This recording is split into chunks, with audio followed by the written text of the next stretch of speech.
ఇప్పుడు బొరుగులు వగ్గాని ఎలా చేయాలో చూద్దాము. వీడియో నచ్చినట్లయితే లైక్ చేసి షేర్ చేసి సబ్స్క్రైబ్ చేసుకోండి. ముందుగా ఒక మిక్సీ జార్ తీసుకొని అందులోకి పచ్చిమిరపకాయలు ఉప్పు వేసుకొని కచ్చాపచ్చాగా గ్రైండ్ చేసుకోవాలి. ఇదిగోండి ఇలా కచ్చాపచ్చాగా గ్రైండ్ చేసుకొని ఒక గిన్నెలోకి తీసుకోవాలి. మళ్ళీ అదే మిక్సీ జార్లో కొద్దిగా పచ్చి కొబ్బరి కొత్తిమీర వేసుకొని గ్రైండ్ చేసుకోవాలి. ఈ కొబ్బరిని కూడా కచ్చాపచ్చాగానే గ్రైండ్ చేసుకోవాలి. వాటర్ యూజ్ చేయకూడదు. ఒక 2-3 సార్లు గ్రైండ్ చేసుకుంటే ఈ మాదిరిగా వస్తుందండి, వాటర్ ఏమాత్రం యూజ్ చేయకుండా. ఈ కొబ్బరిని కూడా ఒక గిన్నెలోకి తీసుకొని ఇప్పుడు అదే మిక్సీ జార్లో 2 టమోటాలు వేసుకొని గ్రైండ్ చేసుకోవాలి. పచ్చిమిర్చి టమోటాలు మనము కట్ చేసి కూడా వేసుకోవచ్చును. ఇలా గ్రైండ్ చేసి వేసుకుంటే పిల్లలు తినేటప్పుడు వాటిని తీసి పడేయకుండా అన్నీ కూడా తింటారని చెప్పేసి ఇలా మిక్సీ వేసుకుంటున్నాను నేను. బొరుగులను ఒక 10 నిమిషాలు నీళ్ళలో నానబెట్టుకోవాలి. ఇప్పుడు స్టవ్ మీద కడాయి పెట్టుకొని అందులోకి ఆయిల్ వేసుకోవాలి. ఈ వగ్గానికి కొద్దిగా ఆయిల్ పడుతుందండి, ఆయిల్ ఉంటేనే టేస్టీగా ఉంటుంది. ఆయిల్ హీట్ అయ్యాక మనం గ్రైండ్ చేసి పెట్టుకున్న పచ్చిమిర్చి పేస్ట్ వేసుకోవాలి. 1 నిమిషం అయ్యాక కట్ చేసి పెట్టుకున్న ఉల్లిపాయలు వేసుకోవాలి. ఉల్లిపాయలు వేసి ఒకసారి కలపెట్టుకోవాలి. మనం పచ్చిమిర్చిలో ఉప్పు వేసాం కాబట్టి ఉల్లిపాయలు త్వరగానే మెత్తబడతాయి. అలాగే కొద్దిగా కరివేపాకు వేసుకోవాలి.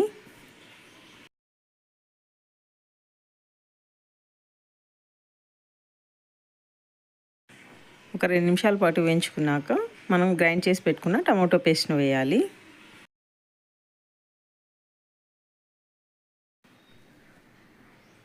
టమాటో పేస్ట్ వేసాక బాగా కలిపెట్టుకొని ఆయిల్ పైకి తేలేంత వరకు వేయించుకోవాలి.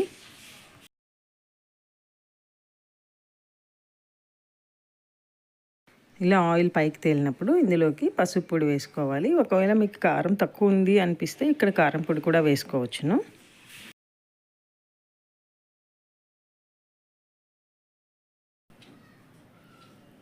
చూడండి ఇలా నూనె పైకి తేలినప్పుడు మనం గ్రైండ్ చేసి పెట్టుకున్న కొబ్బరి పేస్ట్ను వేసుకోవాలి.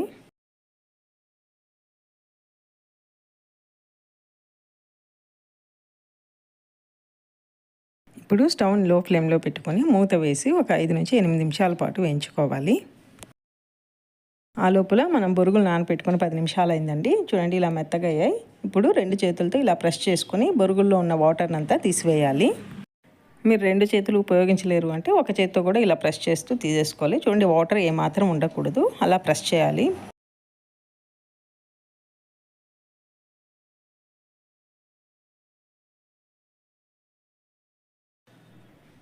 ఇప్పుడు మూత తీసి చూస్తే ఆయిల్ పైకి తేలింది కదా, ఈ టైంలో మనం స్టవ్ ఆఫ్ చేసేయాలి.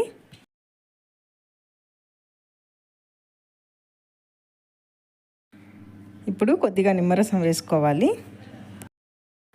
నిమ్మరసం వేసి ఒకసారి కలుపుకోవాలి. కలుపుకున్నాక మనం ప్రెస్ చేసి పెట్టుకున్న బొరుగులన్నింటినీ కూడా వేసి బాగా మిక్స్ చేసుకోవాలి. మిక్స్ చేసుకున్నాక ఒక 5 నిమిషాల పాటు అలాగే ఉంచాలి. అప్పుడు బొరుగులంతా కూడా బాగా అబ్జార్బ్ చేస్తాయి కారం పులుపు ఉప్పుని. ఆ తర్వాత సర్వ్ చేసుకోవాలి. ఈ వగ్గానికి బజ్జీలు మంచి కాంబినేషన్ అండి. వగ్గాని బజ్జీలతో సర్వ్ చేసుకోండి. Thanks for watching.